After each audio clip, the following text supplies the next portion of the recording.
The sun hadn't even begun to rise when Jake Thompson, CEO of Harley-Davidson, pulled into his driveway after a late-night meeting.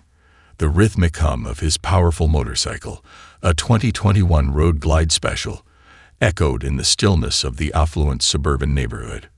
Jake cut the engine and climbed off his bike, feeling the rush of satisfaction as he looked at his prized possession parked in the sleek garage. The night air was crisp, and the neighborhood was as quiet as it always was, almost unnervingly so. As he walked toward his front door, something felt off. The hair on the back of his neck stood up. He couldn't put his finger on it. The usual peace of the morning, the chirping of distant birds, and the soft rustling of leaves were absent. An unsettling silence had settled in. Jake shook it off and stepped inside. His wife, Claire, was still asleep. He would make a cup of coffee and settle in before the day's whirlwind of meetings. But just as he was about to close the door behind him, he heard the faintest noise, a click, a hollow sound, coming from the direction of the garage. His heart skipped. Without even thinking, he turned sharply and rushed to the back door, his mind racing. Did I forget to lock it? Was something wrong with the security system? He swung open the door, but what he saw stopped him dead in his tracks. The cold light of early morning streamed through the window, illuminating his empty garage. His Harley, was gone. The space that had always housed the sleek, custom-built motorcycle was now bare. His breath hitched. He looked around, disoriented.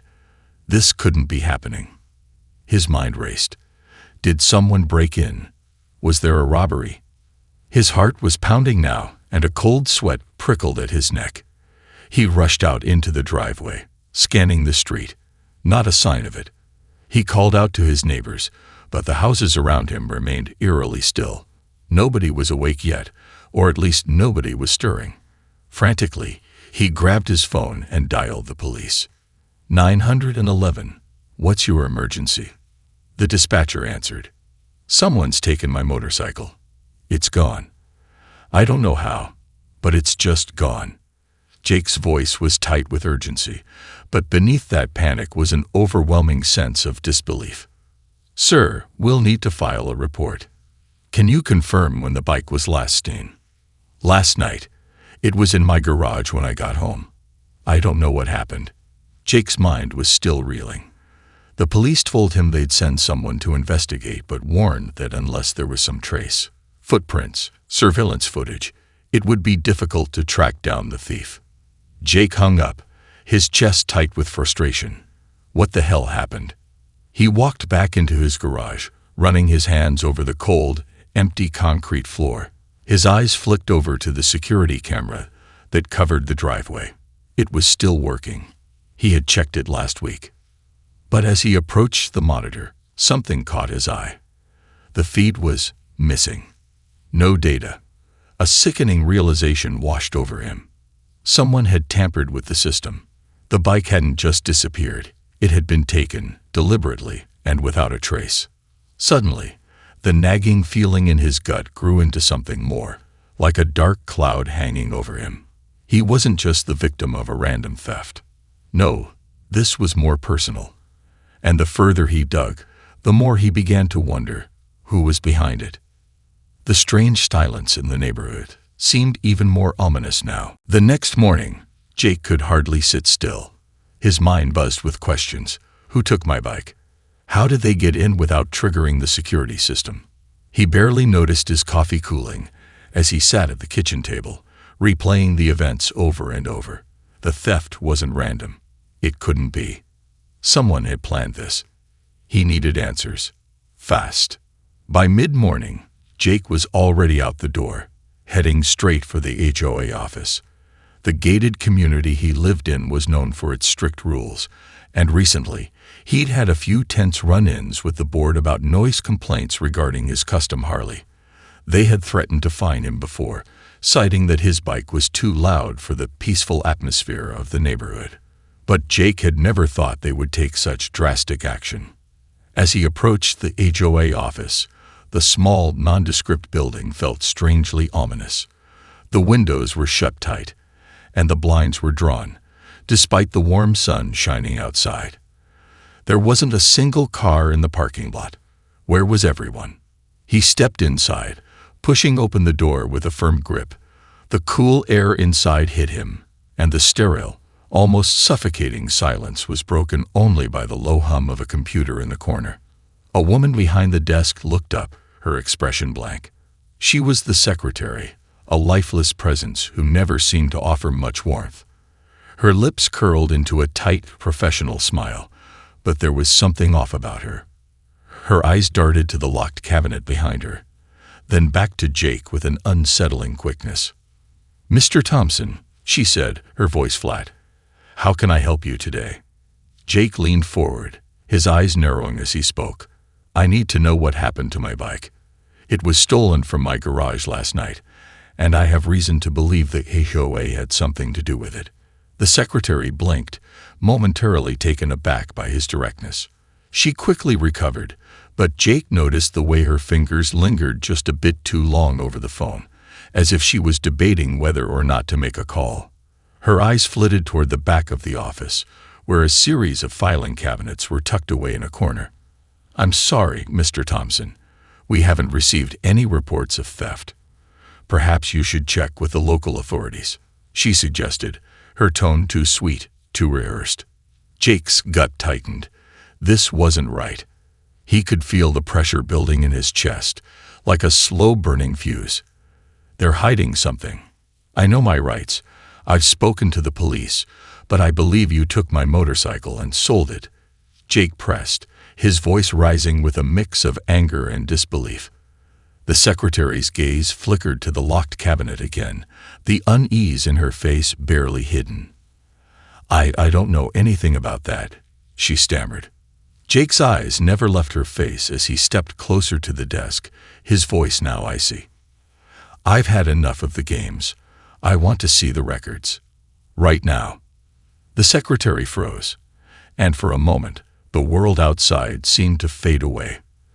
The tension in the room thickened as Jake stared her down, daring her to deny him any longer. Finally, with a reluctant sigh, she rose from her chair and walked toward the back of the office, her heels clicking against the floor. A cold sense of dread washed over Jake as he followed her to the cabinets. She unlocked one of the drawers, pulling out a thick stack of papers. Her hand shook ever so slightly as she handed them to him, her lips pressed into a thin line. Jake scanned the documents quickly, his eyes widening as he read through them. There it was, a document that detailed the removal of his motorcycle from his garage just a few days ago, with a notation indicating it was sold to a local dealership for being an eyesore. Sold. His pulse quickened as the word sank in. The HOA had taken his bike. They had no right. It was illegal. He clenched the papers in his fist as a cold rage bubbled up inside him. "Do you see it now?" Jake asked, his voice low and controlled. "You sold my Harley without my permission." The secretary opened her mouth to speak, but no words came out. Suspense. As Jake turned to leave, the door slammed shut behind him, the sound echoing in the empty hallway. Something wasn't right, and the deeper he dug, the more he felt like he was stirring up a hornet's nest. He had just uncovered a web of deceit, but the real question remained. Who else was involved? Jake could feel the weight of the documents in his hands as he stormed out of the HOA office. His heart pounded, and a cold fury began to consume him. They stole my bike. They didn't just take it. They sold it. And they did it under my nose, without so much as a shred of authorization. The cool air outside did nothing to calm the fire building in his chest. He needed answers, and he wasn't going to stop until he had them. But the truth, that wasn't going to come easily. The closer he got to unraveling the conspiracy, the more it seemed like the HOA had planned this from the very start. As Jake drove back to his house, his mind raced with the implications. How many others had they done this to? What else were they hiding? Once inside, he slammed the door behind him, making Claire jump as she entered from the living room. "Jake, what's wrong? You look like you've seen a ghost." "Worse," Jake muttered, throwing the documents onto the kitchen counter. "The HOA's behind it. They took my Harley and sold it. They have it on record." Claire's face fell. "No way. That's insane. But why? Why would they do that?" Jake ran a hand through his hair, his frustration mounting. "They've had it out for me ever since I moved in. They'd been after me for noise complaints about the bike for months, but this is something else. This goes way beyond petty rules enforcement." Claire's eyes widened. "Are you saying they're trying to set you up?" Jake didn't answer immediately. His mind was already spinning in overdrive, piecing things together. This was no random act. Someone had been pulling strings behind the scenes. As he sifted through the papers, something caught his eye. Another name, written in a small, almost inconspicuous handwriting. He leaned in closer, staring at the signature of someone he didn't recognize. John Kepler, the HOA president. Jake had never met him personally, but he'd heard rumors. Kepler was a shadowy figure who kept to himself, running the HOA with an iron fist. The realization hit like a jolt. Kepler must be the mastermind. He was the one pulling the strings all along. Jake's pulse quickened as he grabbed his phone and dialed his lawyer, his fingers trembling slightly. "I need you to do something for me. Find everything you can on John Kepler. His financials, his connections, his business dealings. I have a feeling there's more to this than just a stolen bike." He hung up, his mind already racing to the next step. He couldn't just sit back and wait for the legal system to catch up. This wasn't just about getting his motorcycle back. It was about taking down the entire corrupt system that had allowed this to happen. His fingers hovered over the keyboard as he searched for any information on Kepler. What was this guy hiding? As the screen loaded, Jake's breath caught in his throat. There, in black and white, was a connection to the very dealership that had allegedly bought his motorcycle, a high-end, exclusive shop that catered to wealthy clients and had a history of shady dealings. Jake zoomed in on the dealership's name, Motocity Motors. The name felt all too familiar. He had passed the dealership several times, but he never thought much of it. Now, it was clear that Kepler had ties to the place. They were likely in on the entire scheme. His stomach churned as the pieces of the puzzle fell into place. Kepler had used his influence over the HOA to seize my bike, sell it to a connected dealership, and pocket the profits. Suspense. The camera cuts to a slow zoom on Jake's face, the gravity of his discovery weighing on him. As he leaned back in his chair, his eyes narrowed. The fight had only just begun. He would not let this go, not while there were still strings to pull, people to expose. Just then, his phone buzzed. It was his lawyer. "Jake," the lawyer said, his voice tense. "We've dug deeper. Kepler has a history of shady business. It's bigger than we thought. This isn't just about your bike. We're talking a network of fraud, bribery, and stolen property." Jake stood, his eyes hardening. This wasn't a coincidence anymore. This was a conspiracy, and Kepler was going down. Jake leaned back in his chair, his eyes fixed on the glowing screen in front of him. The weight of the situation was heavier than he had ever imagined. The more he uncovered, the clearer it became. This was not just about a stolen bike.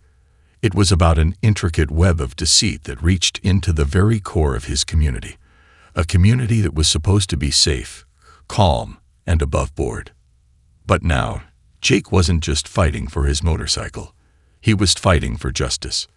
The phone call from his lawyer had been the tipping point. "Jake, you've got something here. We can't let this slide. We'll file the lawsuit. But we need to hit them hard." A surge of determination coursed through Jake's veins. Hard. They wanted to play dirty. Fine. He was more than ready. He stood up, pushing the chair back with a creak that echoed in the otherwise quiet room. His eyes scanned the papers scattered across the table. Every document, every detail, was a weapon now. Kepler had made one fatal mistake. He underestimated Jake Thompson. As Jake set off for the law office, The low hum of his custom-built Harley roared through his mind. The irony wasn't lost on him. As CEO of Harley-Davidson, fighting for a motorcycle. How perfect. The lawyer's office was nestled on a quiet street, the kind of place where the outside world seemed distant, irrelevant. Jake entered with a swift step, a determination in his posture that spoke volumes. His lawyer, Dan Carter, was already there, sitting behind a polished wooden desk, stacks of legal papers strewn across the surface. He looked up as Jake entered, his eyes immediately taking in the gravity of the situation. "We have to make this public," Jake said, his voice resolute. "The HOA can't just get away with this. This isn't just about me. It's about every person who's ever had their property taken without cause. This is bigger than one bike." Dan's eyes narrowed in agreement. "You're right. We'll file an injunction, and we'll make sure the media knows. If we go public with this, it could cause an uproar. People will rally behind you." Jake nodded, his mind already racing ahead. He knew that hitting the HOA with legal action was only the beginning. Kepler wouldn't fold easily. This would be a battle of wills, and he had to come out on top. They began drafting the legal documents, the sound of the keyboard clicking filling the tense silence between them. As Dan typed, Jake's phone buzzed with an incoming text. He glanced at the screen, his stomach tightening as he saw the message. "You're making a huge mistake. You have no idea what you're up against. Kepler's network is bigger than you think. Stay out of this, or you'll regret it." The message was from an unknown number, but the threat was clear. The tone was cold, chilling. Jake's jaw clenched, but his resolve only hardened. So they wanted to play dirty. He wasn't scared. This only made him more certain that he was on the right path. Kepler, whoever he was, had no idea who he was messing with. "Who's trying to intimidate you?" Dan asked, noticing the way Jake's eyes narrowed as he stared at the phone. "I don't know," Jake muttered, tossing the phone aside. "But whoever it is, they just made a mistake. I'm going all in." As the documents were finalized, Jake's mind shifted to the next phase, public exposure. He wasn't just going to file a quiet lawsuit and wait for the courts to sort things out. He was going to bring the entire HOA to its knees. He made a call to his PR team, his voice unwavering. "We need to go public." Press release. "Now, this isn't just about my bike anymore. It's about taking down corruption at its roots. The world needs to know what's going on."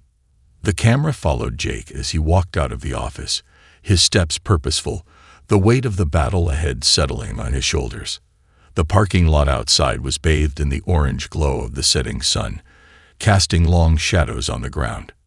Suspense. As Jake entered his car, he looked back at the building. The door behind him slammed shut. But it wasn't the sound of a typical exit. It was a foreboding thud that seemed to echo in the stillness, as if the battle was only beginning. Jake's grip tightened on the steering wheel as he sped off, ready to face whatever Kepler and his shadowy network was about to throw at him. The air felt thick with tension as Jake sped toward his next destination. His phone buzzed incessantly, a constant reminder that the storm he had stirred was far from over. The message he had received earlier echoed in his mind, its icy warning repeating like a haunting refrain. "You're making a huge mistake. You have no idea what you're up against. Stay out of this, or you'll regret it." Jake clenched his jaw. Who the hell was behind these threats? The person who had sent that message knew something, or at least thought they did. But Jake wasn't backing down now. He couldn't. The PR team was in full gear, pushing the press release about the stolen bike and the corruption within the HOA. They had already contacted major outlets, and the story was spreading like wildfire. But there was something nagging at him, something he couldn't quite shake. This wasn't just about a stolen bike, and he knew it. This was personal. The sun was low as Jake drove to the one place he knew would have answers. Motocity Motors, the high-end dealership that had bought his Harley. The same dealership that seemed to have far too many connections with John Kepler. His gut told him that the key to everything lay within the walls of this dealership. He needed to find out more, and he needed to do it before Kepler's people closed ranks. As he pulled into the parking lot of Motocity Motors, the sharp, polished exterior of the building reflected the fading light of the day, creating an almost surreal effect. The glass windows gave off a cold, sterile gleam. No sign of warmth, no sign of welcome. Just business. The place looked too clean, too pristine. It felt like a trap. Jake parked his car, the engine's purr dying down as he stepped out, his eyes scanning the lot. The dealership was eerily quiet. No other customers in sight. No salespeople bustling about. It was almost as if the place was waiting for him. As he approached the entrance, the automatic doors slid open with a quiet swoosh, revealing the sleek, glossy motorcycles lined up like soldiers waiting for orders. There in the back corner was the unmistakable shape of his bike, his stolen Harley. A rush of anger shot through Jake, and his breath hitched. There it was, his Harley, the very same one that had been taken from him just days ago. It stood there, polished to perfection, gleaming under the dealership's fluorescent lights like a trophy. The thought of Kepler making a deal with this dealership made Jake's blood boil. He stepped forward, his eyes fixed on the bike, as a voice broke the silence behind him. "Can I help you, sir?" Jake spun around to see a tall, clean-cut man in a suit, holding a clipboard. His smile was tight, rehearsed. "I'm looking for the bike that was sold to your dealership by the HOA," Jake said, his voice low but steady. "My Harley. The 2021 Road Glide Special." The man's smile faltered, just for a split second, but it was enough for Jake to catch. The man shifted uncomfortably, glancing at the bike, and then back at Jake. "I'm not sure what you mean, sir. Our records show it was a legal transaction." "Cut the crap," Jake snapped, his patience wearing thin. "That bike is mine. I want it back, and I want to know who authorized the sale." The man cleared his throat, his face going pale. I don't know if I can give you that information, but I'll check with the manager. Please wait here." Jake's eyes never left the bike as the man walked off. So they were in on it. This was the final piece of the puzzle. As the salesman disappeared into the back of the building, Jake pulled out his phone and quickly typed a message to his lawyer, asking for the dealership's financial records. Something told him that the true nature of this deal went far deeper than a simple theft. Suspense. Just as Jake was about to turn away, he noticed a familiar face entering the showroom, a face he never expected to see again. It was Claire, his wife, walking in with a man who looked oddly familiar. Jake's stomach twisted. What was she doing here? But the man she was with wasn't just a random person. Jake had seen him before.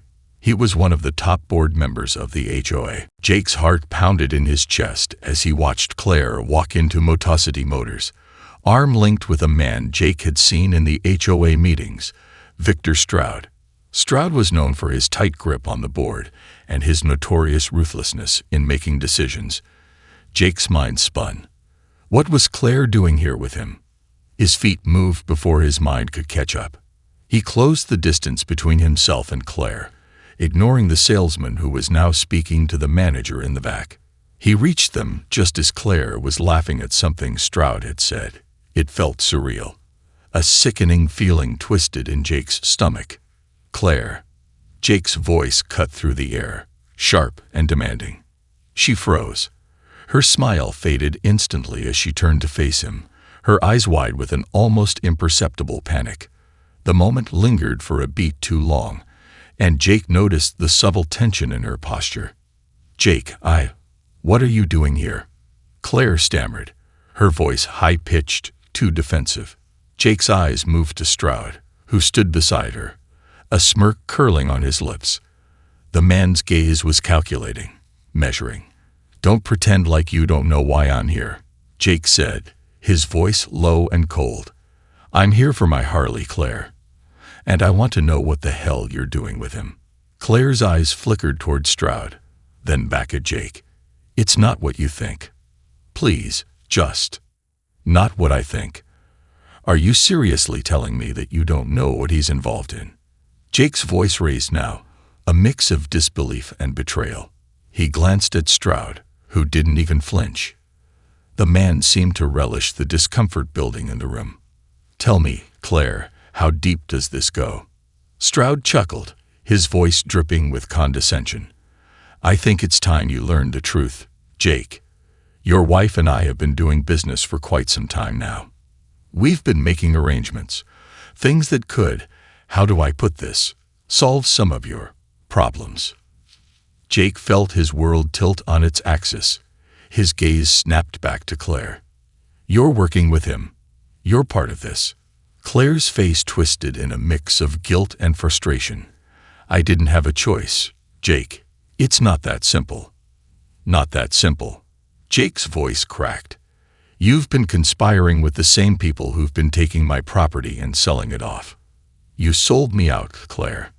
Stroud stepped forward, cutting through the tension with an arrogant air. You don't know who you're dealing with, Jake. You think you can take down the HOA and Kepler. You've already made a powerful enemy. Now you're dealing with us. Your little crusade is over. Jake's hands clenched into fists, his mind reeling. Kepler, Stroud, Claire. It was all one big tangled web. He'd walked right into it, blinded by his own anger and need for justice. And now his own wife was a part of the very conspiracy he was trying to expose. But something in her expression shifted, an almost imperceptible crack in her facade. She stepped closer to him, her voice softer now, barely above a whisper. Jake, you don't understand. I had to do this. They're threatening us. If I didn't cooperate, they'd. I don't care, Jake cut her off, the words slipping out like venom. You should have told me the truth. You could have trusted me, Claire. I would have fought for you. For a moment, the room fell silent. Claire looked as though she might say something more, but Stroud quickly intervened, putting a hand on her shoulder. Enough of this emotional nonsense. You've made your point, but you're too late, Jake. The wheels are already in motion. You're not going to win this fight. Jake's blood boiled as Stroud's words rang in his ears. Too late. It wasn't over. Not by a long shot. Suspense. Just as Stroud began to turn away, Jake's phone buzzed in his pocket. He pulled it out and saw a message from his lawyer, Dan. Jake, you need to be careful. I just learned that Kepler has hired a private security firm. They're watching you. Jake's pulse spiked. They were onto him. Everything was about to escalate. He didn't respond. He didn't need to. He could feel the storm coming. This wasn't over. Not yet, but it would be soon. Jake's world felt like it was spiraling out of control. The betrayal from Claire hit him like a physical blow, each word from Stroud like a dagger twisting deeper into the wound. His wife, involved with the very people who had taken everything from him. The thought was almost too much to bear. His grip tightened around his phone as the warning from his lawyer about Kepler's private security firm replayed in his mind like a loop of impending doom. But this wasn't the time for weakness. Not now. He turned to Claire, his eyes cold. You've crossed a line, Claire, and I can't look past it anymore. His voice was steady, but there was an edge to it, a determination that wasn't there before. I trusted you, and now I'm fighting my own damn wife. Claire looked like she might crumble under the weight of his words. Her shoulders sagged, her eyes filled with regret. But it was too late. She had chosen her side. And Jake knew it. Stroud, standing smugly beside her, just folded his arms and grinned. You've lost, Jake. You just don't know it yet. Jake's eyes burned with anger, but he pushed it down. Now was not the time to lose his cool. He'd been through too much to back down now. He took a step back, eyes never leaving Stroud. You think you've won. You think you've got this all figured out. Stroud's grin only widened. You're outmatched. Outclassed. The HOA has connections, Jake. People you don't even know exist. Jake didn't respond immediately. He didn't need to. He knew one thing for sure. He couldn't fight this alone. He needed to expose Kepler and Stroud, the shadowy figures pulling the strings, and he needed to do it fast before they turned the tables on him completely. His thoughts flashed to his phone again, where the last text from his lawyer was still visible. "They're watching you, Jake. Don't go home." His pulse raced. They were closing in. Kepler's private security was likely already on the move, and they would be tracking his every move, watching his every step. "Not today," Jake muttered under his breath. His mind clicked into overdrive. He couldn't play by the rules anymore. This had become a game of high stakes, one where the rules were made to be broken. He would expose them. He would take down Stroud, Kepler, and everyone else involved. Without another word, Jake turned and walked briskly toward the door. He needed a plan, and he needed it now. Suspense. As he stepped outside the dealership, the atmosphere seemed to shift. The setting sun cast long, ominous shadows across the parking lot. Every car that passed felt like a threat, every pedestrian a potential enemy. The tight knot of paranoia in his chest twisted into a full-on panic. He couldn't go back to his house. It was too dangerous. They'd be expecting him there. Jake ducked into a nearby alley, his mind racing. Where could he go? His thoughts jumped to the one place he hadn't considered, Harley-Davidson headquarters. He pulled out his phone and quickly dialed his assistant. "I need you to clear the way for me. I need to get into the headquarters, and I need the data on every transaction related to the dealership. They'd been laundering stolen bikes, and I'm going to bring the whole thing to light." His assistant's voice came through, hesitant at first, but then firm. "We've got your back, Jake. We're already setting things in motion." Jake ended the call and, without hesitation, made his way to his car. The moment he slid into the driver's seat, he could feel the eyes on him. They were out there, lurking, waiting for him to slip up. But they underestimated him. Underestimated the CEO of Harley-Davidson. The camera zooms in on Jake's determined face, his knuckles gripping the wheel as he speeds through the streets, the hum of the engine roaring louder than his thoughts. The stakes were higher now, and it was all or nothing.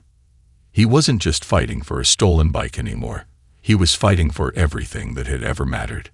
And no one, not even his own wife, was going to stand in his way. Jake's foot slammed down on the gas pedal, the engine of his car roaring to life as he raced through the city streets, his mind consumed with a singular thought. Expose them. Destroy everything they've built. The headlights of his car sliced through the darkening streets, casting sharp shadows across the empty roads. Every corner, every alley, felt like it held an enemy waiting to strike. Jake's heart beat like a war drum in his chest. He wasn't just driving toward Harley-Davidson headquarters. He was driving toward the final showdown, the moment that would decide everything. As he sped down the road, his phone buzzed once more. He glanced at it quickly. His assistant's name flashed on the screen. He answered without hesitation. "Jake, we got everything," his assistant said, her voice calm but laced with urgency. "We've compiled all the transactions. We know where the bikes are going. But you need to hurry. Kepler's men are already heading to the headquarters. You're running out of time." A cold chill ran down Jake's spine. Kepler was coming for him. Fast. "I'm on my way," Jake responded, his voice a low growl. "Make sure the press is ready. I'm not just bringing down Kepler. I'm taking down the entire Dan network." The line went dead, and Jake's grip tightened on the wheel. The road ahead stretched like an endless tunnel, but he was focused on the battle that was coming. He wasn't about to let Kepler, Stroud, or anyone else get away with this. As he pulled up to Harley-Davidson's headquarters, the familiar silhouette of the building loomed in front of him, bathed in the harsh glare of the streetlights. Jake parked his car in the lot, the engine cutting off with a soft hiss. He stepped out, his boots crunching against the gravel as he walked toward the entrance. His mind flashed back to everything that had led him to this moment. The betrayal, the stolen bike, the lies. All of it had built to this final, decisive confrontation.